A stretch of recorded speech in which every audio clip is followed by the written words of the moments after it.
ప్రధానమంత్రి వస్తాడు ఢిల్లీకి వెళ్ళి వచ్చి పెద్ద మీటింగ్ లో చెప్తాడు ఈ రాష్ట్రంలో ఆర్ఆర్ ట్యాక్స్ వసూలు చేస్తున్నారు బిల్డర్ల కాడ కాంట్రాక్టర్ల కాడ సింగరేణి అక్కడ సింగరేణిలో పనిచేసే కాంట్రాక్టర్ల కాడ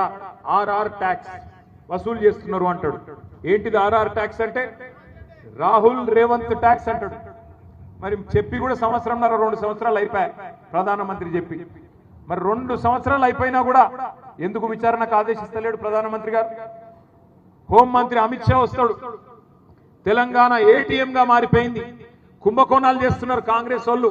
ఏటీఎం అయిపోయింది తెలంగాణ కాంగ్రెస్ పార్టీకి అంటాడు మరి దొంగలు ఎవరు పట్టుకోవాలి హోంమంత్రి పట్టుకోవాలనా లేదా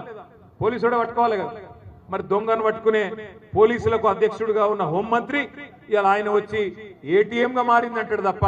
కార్వాయి చేయడు విచారణ జరిపించడు ఒకళ్ళ దొంగతనం ఒకళ్ళు బయట పడకుండా మంచిగా భద్రంగా కాపాడుకుంటా ఉన్నారు ఇంకా దాని మీదకెళ్ళి ఒక కొత్త కుట్ర